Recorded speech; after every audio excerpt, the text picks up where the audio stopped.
और मैं हूं साजिद हुसैन और आप देख रहे हैं सच आप तक न्यूज़। भाजपा की गलत नीतियों का करेंगे पर्दाफाश और भाजपा का भ्रष्टाचार करेंगे उजागर।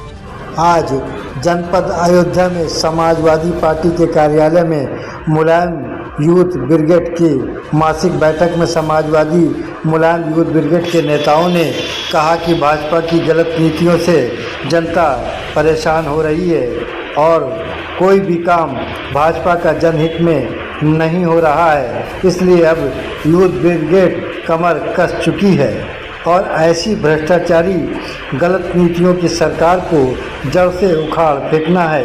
मुलायम सिंह यूथ ब्रिगेड के राष्ट्रीय सचिव विजय बहादुर वर्मा ने कहा कि भाजपा मंदिर मस्जिद के नाम पर लोगों को लड़वाने और अलग थलग करने की राजनीति कर रही है। दरअसल भाजपा को समझ में नहीं आ रहा है कि वो क्या करे। उन्होंने कहा सपा के बढ़ते कुनबे को देखकर भाजपा परेशान हो गई है। उन्होंने कहा कि माननीय राष्ट्रीय अध्यक्ष अखिलेश यादव ने कई जनहित की घोषणाएं की हैं और सरकार आने पर उसको तत्काल लागू किया जाएगा। मुलायम सिंह यूथ ब्रिगेड के अयोध्या जिला अध्यक्ष शुएब खान ने कहा कि हम लोग बूथ को मजबूत कर रहे हैं और हम लोगों ने संरक्षक बनाया गया है, जो वोट रह गए हैं उनको बढ़वाने का काम किया जा रहा है। उन्होंने कहा हम 2022 में सरकार बनाने जा रहे हैं, हमारे टक्कर में कोई नहीं है। अयोध्या से साजिद हुसैन की ये खास रिपोर्ट। आज समाजवादी पार्टी माननीय मुलायम सिंह यूथ ब्रिगेड की जिले कमेटी की मासिक मीटिंग थी।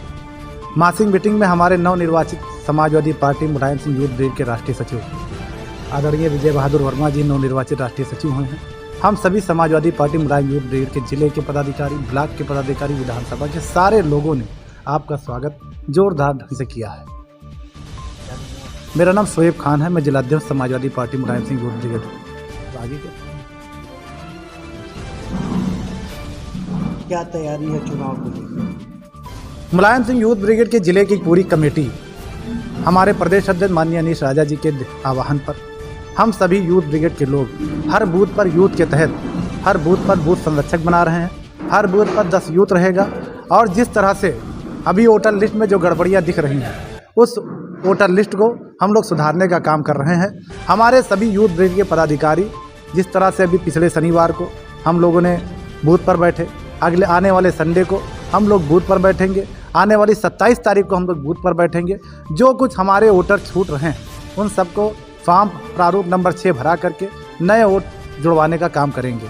और जिस तरह से ये सरकार हमारे राष्ट्रीय अध्यक्ष माननीय श्री अखिलेश यादव जी पूरे प्रदेश में रथ यात्रा लेकर के निकले हैं, जिस तरह से बाबा मुख्यमंत्री योगी आदित्यनाथ जी के गढ़ में जिस तरह से लाखों की तादाद में ना कोई रैली थी, माननीय राष्ट्रीय अध्यक्ष जी की एक रथ यात्रा निकली थी। उस रथ यात्रा का दीदार करने के लिए माननीय राष्ट्रीय अध्यक्ष जी को चाहने वाले लोग जिस तरह से लाखों लाख लोगों ने, महिलाओं ने, गरीबों ने, पिछड़ों ने, दलितों ने, अल्पसंख्यकों ने, अगड़ों ने, सारे लोगों ने बढ़ चढ़ के उनका स्वागत किया, ये काबिल तारीफ है। निश्चित ही बाबा मुख्यमंत्री जी ये डर गए हैं कि जब हमारे गढ़ में समाजवादी पार्टी इतनी मजबूत होगी तो अयोध्या में क्या हाल होगा। आप अपनी टक्कर किससे मान रहे हैं? हमारी टक्कर किसी से है ही नहीं, क्यों हम लोग सरकार बनाने जा रहे हैं। 2022 में माननीय राष्ट्रीय अध्यक्ष जी के नेतृत्व में माननीय राष्ट्रीय अध्यक्ष श्री अखिलेश यादव जी मुख्यमंत्री बनाएंगे और हमारी अयोध्या के पूरी 5 विधानसभा से लेकर पूरे उत्तर प्रदेश में हम लोग सारी सीटों को जीत रहे हैं और माननीय राष्ट्रीय अध्यक्ष जी को मुख्यमंत्री बना रहे हैं।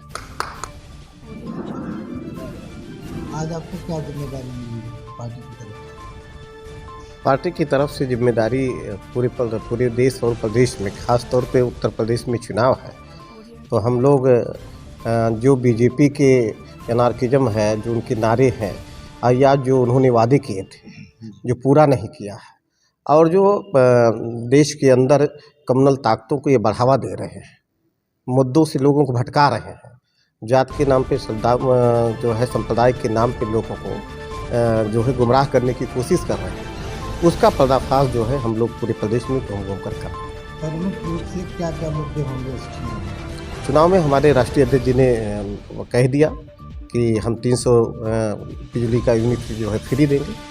उन्होंने कहा कि अगर हमारी सरकार बनती है तो ये गरीबों को राशन देने की बात, इस जो वैश्विक महामारी में जो गरीबों की जन अधिकार है उस पे कह रहे हैं कि हम जो है राशन दे रहे हैं और उसका जो है पूरे देश के अंदर ढिढोरा पीट रहे हैं।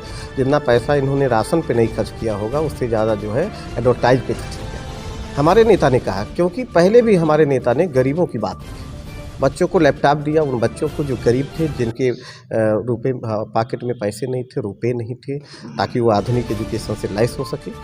उसी तरीके से उन्होंने कहा जो गरीब है, हमारी सरकार बनती है तो 5 साल हम जो है फ्री राशन देंगे और अगले साल 5 साल बाद अगर पुनः हमको चांस देंगे तो फिर 5 साल हम जो है फ्री राशन देने का काम करेंगे, ताकि ये देश के गरीब दूसरी दिशा में रोजी रोटी के साथ साथ और भी दिशा में सोच सके, ताकि उनका विकास हो सके, उनके बच्चों के एजुकेशन बन सके, उनके बच्चे पढ़ लिख कर इस व्यवस्था में इन्वॉल्व हो सके। कहा जाता है विपक्ष कोई मुद्दे उठा नहीं रहा गंभीरता से, इसीलिए सत्ता पक्ष बहुत मजबूत है, इसमें क्या है? नहीं, विपक्ष तो हर जगह मुद्दे उठा रहा है, लेकिन आपने देखा होगा कि इस समय सत्ता पक्ष ने चाहे वो पार्लियामेंट हो चाहे विधानसभा हो, उसको इन्होंने थिएटर बना रखा। जब हम मुद्दा विपक्ष उठाने की बात करता है तो उसकी आवाज़ को दबाने के लिए इनके खुद के विधायक या जो है सांसद वो मुद्दे उठाते हैं, बात करते हैं, और जवाब भी इन्हीं को लोग दे रहे हैं, ताकि जो विपक्ष की धारदार आवाज़ हो उसको दबाया जा सके। हम तो हर मुद्दों पे, चाहे वो किसान का मूवमेंट हो, अभी हमारे नेताजी माननीय राष्ट्रीय अध्यक्ष जी लखीमपुर गए थे, लखीमपुर का जो मूवमेंट है उस पर हम लोगों ने मुस्तैदी के साथ जगह जगह प्रदर्शन भी हुए है और किसानों को न्याय देने की बात कही गई है। इशूज पे हम मुद्दे उठाए, चाहे वो लड़कियों के साथ बलात्कार का सवाल हो या जो है जो कम्युनिटी है उन कम्युनिटी के साथ जो अन्याय हो रहे हैं। अभी आपने देखा है कि भाई हमारे आजम खां जी जो हमारी पार्टी के नेता हैं, जिन्होंने गरीबों के लिए, गरीबों के बच्चों के लिए यूनिवर्सिटी बनाया, एक अच्छा काम किया, नेक काम किया, उनको जेल में डाल दिया, पूरे परिवार को जेल में डाल दिया। लेकिन अभी ओवैसी आते हैं, पूरे देश में घूम घूम कर जो है बीजेपी के नेताओं को गाली भी देते हैं, लेकिन आज तक उनके खिलाफ FIR नहीं हुआ, क्योंकि वो आदमी उनका प्रो है, इसलिए उनके खिलाफ कोई जो है एविडेंस नहीं बना। और वैसी भाजपा से मिलेंगे आप जान ही सकते, ये तो तात्पर्य है आपका। सच्चाई भी है, आप तो ये जानते भी होंगे, आप अगर असेसमेंट करेंगे तो आपको भी दिखेगा। तो इसलिए हम ये कहना चाहते हैं कि जो है अगर इस क्या नाम जो सरकार है इसको जो इनके गुमराह, क्योंकि ये भावनात्मक मुद्दे इनके पास है, जो जन्मी मुद्दे हैं रोजी का, रोटी का, एजुकेशन का या सड़क का, सिंचाई का, खाद पानी का, डीजल पेट्रोल का, रसोई गैस का, इन मुद्दों से भाग रहे। इन मुद्दों पे इनके बहस करने की हैसियत नहीं है, चाहे वो इनके मोदी जी हो चाहे इनके योगी जी हो। इसलिए भावनात्मक मुद्दों के साथ खेलना चाहते हैं, मंदिर के नाम पे, मस्जिद के नाम पे, रोटी के नाम पे एडवर्टाइज करना।